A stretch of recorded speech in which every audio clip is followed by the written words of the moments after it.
भगवान शिव हमेशा ही अपने भक्तों पर कृपा करते हैं। भगवान शिव ने अपने भक्तों को इस संसार रूपी भवसागर से पार करने के लिए अनेकों अवतार लिए हैं। आज हम आपको भगवान शिव के सुरेश्वर अवतार के बारे में बताने वाले हैं। सनातन संस्कृति में व्याघ्रपाद नामक ऋषि का नाम आता है। व्याघ्रपाद का एक बड़ा ही तेजस्वी पुत्र था जिसका नाम था उपमन्यु। वे अपनी माता और अपने मामा के साथ रहा करते थे। उनका परिवार काफी गरीब था, इसलिए उन्हें पीने के लिए दूध भी नहीं मिलता था। उनका परिवार बड़े अभावों में अपना जीवन व्यतीत करता था। एक बार उपमन्यु ने अपनी माँ से दूध के लिए हठ किया। अपने बेटे को दूध देने के लिए माँ जंगल में गईं और वहां से कुछ बीजों को पीसकर कृत्रिम दूध तैयार किया। कृत्रिम दूध जैसे ही बच्चे ने पिया, वह समझ गया कि यह असली दूध नहीं है और उसने वह पात्र फेंक दिया। माँ को अपने बालक के इस दशा पर रोना भी आ रहा था और गुस्सा भी। माँ ने कहा कि हे पुत्र, मैं तुम्हारी समस्या का हल नहीं कर सकती।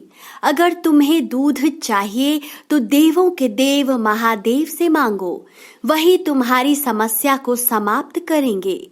बालक ने अपनी माँ का आदेश माना और महादेव की भक्ति में जुट गया।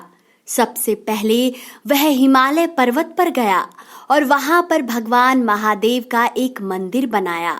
इस मंदिर में भगवान शंकर के एक शिवलिंग को स्थापित किया और उनकी आराधना करने लगा। दिन रात वह बालक भगवान शंकर की पूजा करता और उन्हें खुश करने की कोशिश में लगा रहता। उसकी इस आराधना से 3 लोग कांपने लगे थे। हर दिशा में केवल उपमन्यु का प्रकाश दिखाई दे रहा था। उपमन्यु के इस आराधना से प्रसन्न होकर भगवान शंकर ने इंद्र यानी सुरेश्वर का और माता पार्वती ने इंद्राणी का रूप बनाया। सुरेश्वर और इंद्राणी का रूप धारण कर भगवान महादेव और माता पार्वती ऐरावत पर सवार होकर उपमन्यु के पास आए। भगवान शंकर ने उपमन्यु से कहा, हे वत्स, मांगो, क्या मांगना चाहते हो? हम तुम्हारी सारी मनोकामनाएं पूरी करेंगे। उपमन्यु ने कहा कि यदि आप मेरी मनोकामनाएं पूरी करना चाहते हैं तो मुझे भगवान शिव की भक्ति करने का वरदान दीजिए। इंद्र के रूप में भगवान शिव ने कहा कि तुम्हें महादेव की भक्ति क्यों करनी है?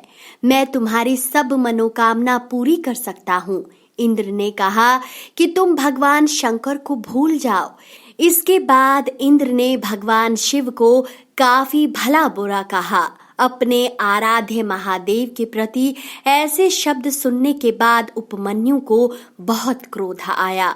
भगवान शिव का स्मरण करते हुए उपमन्यु ने धरती से भस्म उठाई और अभिमंत्रित किया और इंद्र की ओर चल दिया।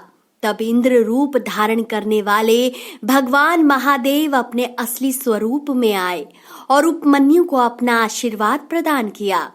इस स्वरूप के जरिए भगवान शिव ने उपमन्यु को बताया, मैं ही तुम में हूँ और मैं ही सब में हूँ। उपमन्यु की भक्ति से खुश होकर भगवान शिव ने उन्हें सनातन कुमारत्व का वरदान दिया। भगवान शंकर ने उपमन्यु से कहा कि मैं तुम्हें दूध, दही, घी, शहद के खजाने का स्वामी बनाता हूँ और तुम्हें अमरत्व प्रदान करता हूँ। तो मित्रों, कैसी लगी आपको ये वीडियो? अपनी राय कमेंट सेक्शन में जरूर बताएं।